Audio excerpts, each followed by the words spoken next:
आज हम केशव दास की संवाद योजना पर चर्चा करेंगे।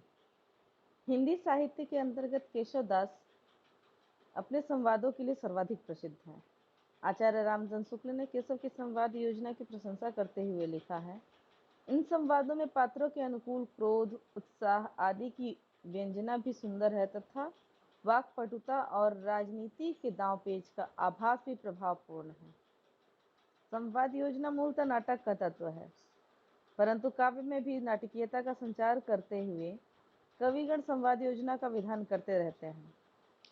केशव ने रामचंद्रिका में जो संवाद रखे हैं वे कथा वस्तु को आगे बढ़ाने, चरित्र चित्रण में सहायता पहुंचाने एवं कथा में रोचकता का संवाद करने में सहायक हुए हैं।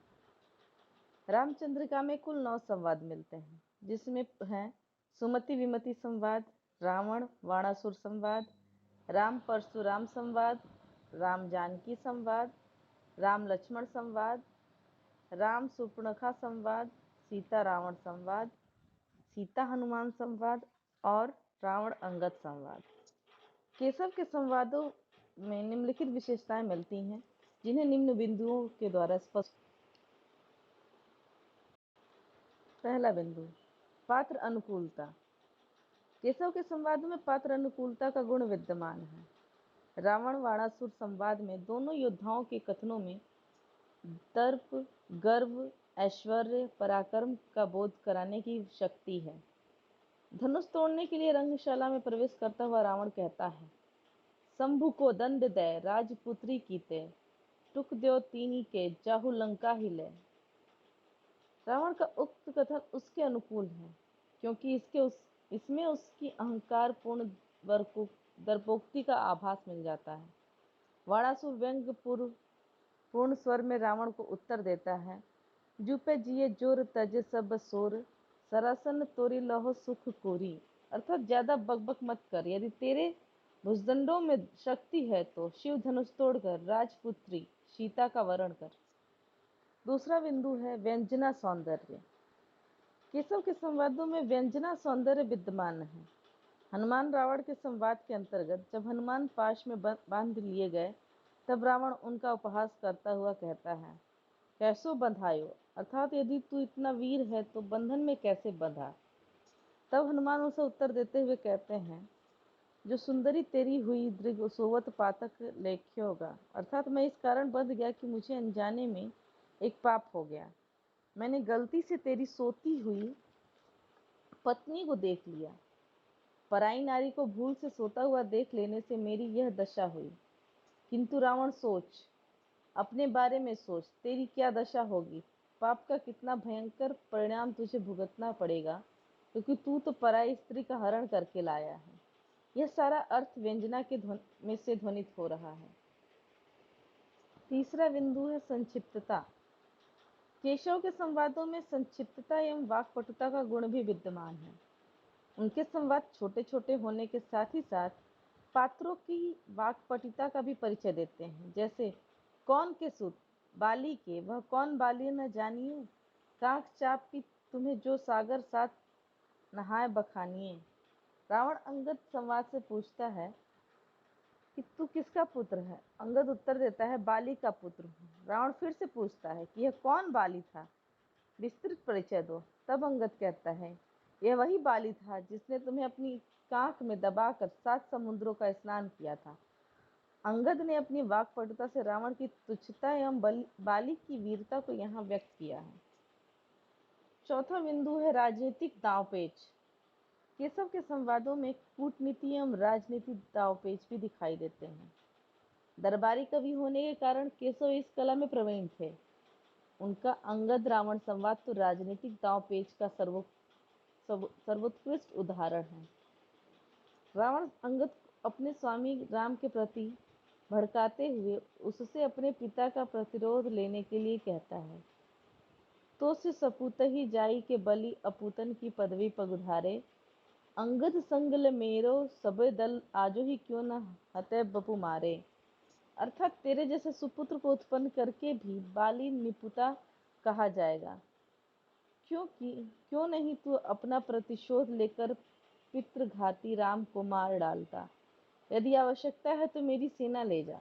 किंतु जब अंगद उसकी बातों पर खरा जवाब देता है, तब रावण कहता है कि मैं राम से एक ही शर्त पर संधि कर सकता हूँ, और वह शर्त है कि देही अंगद राज तो को मारी वानर राज को, अर्थात यदि राम वानर राज सुग्रीव को मारकर मुझे वानरों का राज्य प्रदान करे तो मैं उनसे संधि कर सकता हूँ। स्पष्ट है कि रावण यहाँ अंगद का सबसे बड़ा हितैषी होने का दावा कर रहा है। पांचवा बिंदु है पात्रानुकूल मनोभावों की योजना। केशवदास के संवादों में सबसे अधिक महत्वपूर्ण विशेषता यह दिखाई देती है कि उनमें पात्रों के अनुरूप आतंक, क्रोध, उत्साह आदि की सुंदर एवं मर्मस्पर्शी व्यंजना मिलती है। अंगद जब दूत बनकर रावण को सभा में पहुंचता है तो उसने देखा कि रावण का द्वारपाल देवताओं को धमका रहा है। बड़े बड़े देवताओं को इस प्रकार एक द्वारपाल के द्वारा तिरस्कृत होते देखकर अंगद को बड़ा अजीब लगा। यह सारा दृश्य रावण के भय, आतंक एवं पराक्रम की व्यंजना करता है तथा पात्रानुकूल मनोभावों की व्यंजना इससे हो जाती है। जैसे पढ़ो बिरंची मौन वेद, जीव सोर क्षणिक देर, कुबेर बेर के कहीं न जछ भीर मंडित रे, दिनेश जाय दूरी बैठी नारद दादी संग ही, ना बोलू चंद मंद बुद्धि इंद्र की सभा नहीं। निसंदेह यह राजाधिराज रावण की सभा है, तटपुंजियों की इंद्र की सभा नहीं है, जहाँ चंद्रमा आदि को बोलने की अनुमति है। यहाँ तेरे जैसे मूर्ख चुप ही रहे तो अच्छा है। छठवां बिंदु है सरल भाषा का प्रयोग। केशव के संवादों में सर्वत्र सरल भाषा का प्रयोग हुआ है,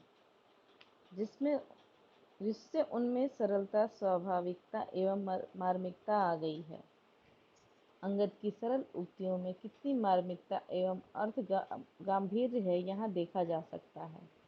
हाथी न धोरे न चेरे, न गाऊं न ठाऊं न कुठाऊं बिले है, तात न मात न पुत्र न मित्र, न पित्त न दीप कहूँ संग जय है। केशव दास को राम विसारत और निकाम ते काम न अहे, चेती रे चेती अजय चित अंतर, अंतक लोक अकेले ही जय है। सातवां बिंदु नाटकीयता है। केशव के संवादों में नाटकीयता का गुण भी विद्यमान है। ये संवाद कथा प्रवाह के साथ साथ छोटे छोटे छंदों में प्रश्नोत्तर शैली में लिखे गए हैं। वार्तालाप की सजीवता और सरलता इन संवादों के प्रमुख गुण हैं।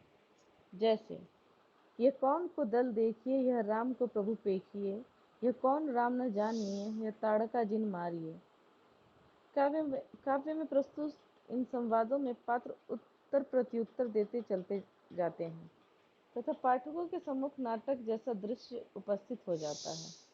अलंकार की दृष्टि से ऐसे स्थलों पर गुणोत्तर अलंकार है, तथापि नाटकीयता के कारण ऐसे स्थल अत्यंत भावाकर्षक एवं मनोहर बन गए हैं। आठवां एवं अंतिम बिंदु है केशवदास की स्वाभाविकता। केशवदास की संवाद योजना में स्वाभाविकता का गुण भी विद्यमान है। शैली पात्र एवं भाव के अनुकूल रखी गई है।